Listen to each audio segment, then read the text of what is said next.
Alléluia, alléluia, gloire à Dieu, gloire à Dieu. Je bénis le Seigneur pour le souffle de vie qu'il ne cesse de nous accorder en ce jour.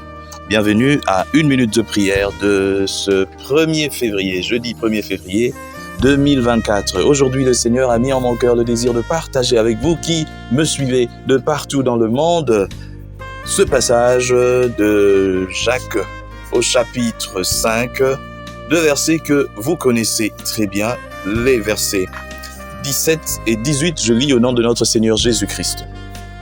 Élie était un homme de la même nature que nous.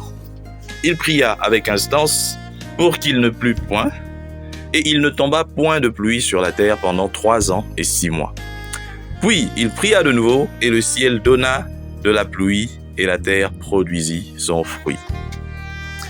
Chers frères et sœurs dans le Seigneur, j'aimerais aujourd'hui attirer ton attention sur la prière. Aujourd'hui, nous allons parler seulement de la prière. La prière, la prière. La prière, c'est ce qu'elle n'est pas, c'est réciter aveuglement et à tue-tête des paroles en pensant que Dieu va t'écouter parce que tu répètes les mêmes histoires pendant des heures et des heures et des heures. C'est vrai, l'insistance dans la prière telle qu'on nous montre dans Luc 18 avec cette veuve qui venait demander justice à ce juge inique peut aussi influencer les choses. Mais généralement, et d'après la parole de Dieu telle que nous l'avions reçue, c'est la foi qui fait que la prière soit exaucée par Dieu. C'est lorsque nous prions avec foi que Dieu nous exauce. Si nous ne prions pas avec foi, nous ne devons pas compter sur l'exaucement. Parce que l'exaucement n'est garanti que lorsque nous prions avec foi en Dieu.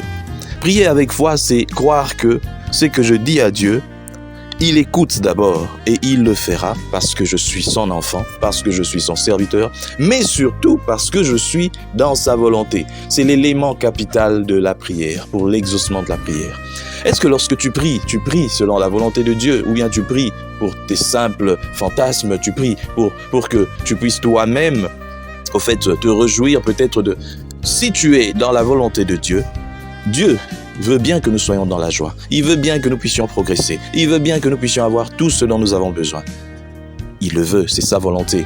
Mais avant de savoir si Dieu est d'accord avec ces choses, il faut aussi que toi-même tu t'examines. Pour quelle raison veux-tu avoir ces choses? Pour le simple plaisir ou tu en as besoin? Il y a des besoins et puis il y a des envies. Il faut savoir faire la part de choses. Prier pour ces besoins, les besoins élémentaires, les besoins primaires. C'est quelque chose qui touche le cœur de Dieu. Parce que, en réalité, Dieu, en créant, en pourvoyant à l'Église, n'avait pas voulu que nous puissions manquer le nécessaire, les besoins fondamentaux. Voilà pourquoi, au début de l'Église, on dit, ils se mettaient tous ensemble, ils partageaient tout, chacun vendait et venait avec cet argent. Ils mettaient ensemble, de telle sorte que personne ne manque de quelque chose. Que tous aient quelque chose pour mettre sous la dent. Que tous aient un toit. Mais c'est lorsque nous ne suivons plus ces choses que l'Église a perdu aussi son cœur en quelque sorte, parce que l'Église n'est plus cette Église qui était du temps de l'Église primitive où les chrétiens s'entraidaient, vivaient en communauté, en soutien. Mais aujourd'hui, c'est chacun pour soi. D'où on se rassemble nous tous pour prier le même Dieu, mais chacun a ses besoins et 2 fois des besoins vraiment primaires. Je viens maintenant attirer ton attention aujourd'hui sur toi qui prie.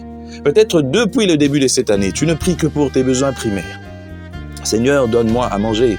Fais que aujourd'hui je puisse encore trouver quelque chose à manger. Fais qu'aujourd'hui je puisse encore trouver de l'argent pour nourrir mes enfants. Fais que je puisse trouver de l'argent pour payer les études. Fais que je puisse trouver de l'argent pour payer le loyer. Des besoins primaires. Seigneur, je viens aujourd'hui, mon frère, pour te dire qu'aujourd'hui tu dois sortir de ces genres de prières. Parce que Dieu est tellement grand que nous ne pouvons pas passer notre temps à prier seulement pour les besoins primaires. C'est vrai, tu peux te dire, bon, lui, il parle parce qu'il a déjà peut-être assuré de ce côté-là. Mais non, je suis passé par des temps peut-être plus difficiles que toi. Mais j'aimerais te dire que Dieu veut que nous puissions prier pour autre chose. Et le reste, lui, il va s'en charger. C'est vrai, c'est difficile parce que tu te dis, quand je suis devant Dieu, vaut mieux que je lui dise que j'ai faim. Non, Dieu ne veut pas. Normalement, il avait déjà pourvu à ça. Et il a même déjà pourvu. Focalise-toi sur autre chose. Je vais te dire ce que tu dois faire pour toucher le cœur de Dieu en prière. Prie pour la paix dans le monde. Prie pour la paix dans le monde.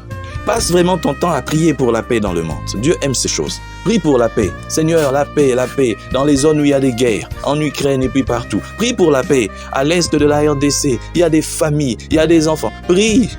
Les gens pensent que lorsqu'ils prient et qu'ils ne parlent pas de leurs propres problèmes, Dieu ne les entend pas. Dieu t'entend. Et mais Dieu sera encore content lorsqu'il te voit te soucier des autres plutôt que de toi-même. Et tel que la Bible dit, cherchez premièrement le royaume des dieux et la justice. Et tout le reste vous sera donné par-dessus tout. Le reste là, ce sont tes besoins fondamentaux. Manger, boire, t'habiller, te vêtir bien sûr, et puis chercher un toit, payer l'école des enfants. Dieu va assurer.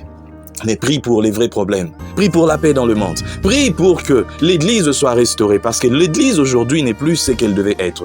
Prie pour que les enfants des dieux égarés, les serviteurs de Dieu égarés, mais qui égarent aussi d'autres, puissent rentrer dans la bergerie. Prie, nous ne prions pas assez pour ça. Nous critiquons beaucoup, mais prions pour ça. Seigneur, ton Église est en perte de vitesse. Regarde, tes serviteurs, il y a tel serviteur, cite le nom, qui est devenu on ne sait même pas quoi, qui a égaré, qui est devenu la honte, qui fait la honte de tes serviteurs. Regarde, prions pour l'Église. Nous ne prions pas assez pour l'Église, mais nous nous lamentons à tout moment.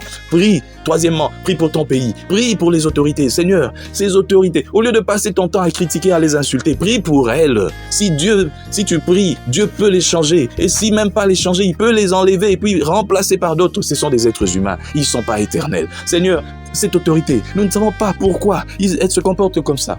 Fais que, Seigneur, cette autorité puisse changer. Et si elle ne change pas, remplace, Seigneur. Il y a beaucoup de gens qui sont qualifiés, compétents. Remplace, Seigneur. Mais c'est ça, tu dois prier.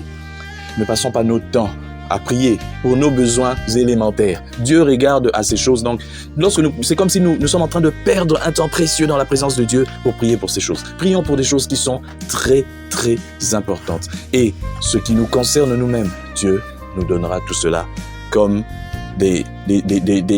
c'est comme des garanties, Habituons-nous à prier pour ces choses. Tu peux jeûner, passer vraiment un jour de jeûne pour prier pour les autorités. Passez un jour de jeûne pour prier pour la paix dans le monde.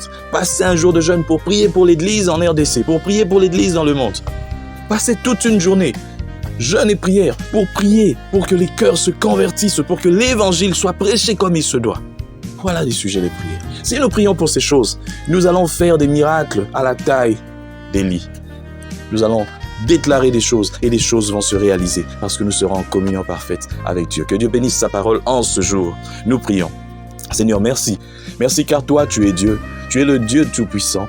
Je viens, Seigneur, à toi en ce matin, avec ton peuple, pour prier, pour présenter, Seigneur, à ce peuple, oh, la prière telle que toi, tu veux. Et Seigneur, je sais que tous ceux-là qui m'ont entendu, qui m'ont suivi, vont aussi pratiquer la même chose. Je prie pour que tu puisses mettre en eux ce désir de prier pour des choses, Seigneur, importantes et qui valent la peine. Prier pour la paix dans le monde.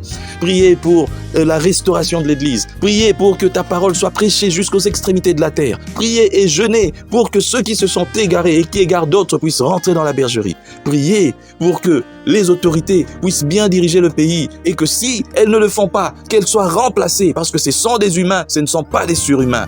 Priez pour ces choses afin que nous puissions toucher ton cœur. Aide-nous, Seigneur. Enseigne-nous encore plus et encore plus et que gloire te soit rendue. Au nom de Jésus-Christ, nous avons prié. Amen.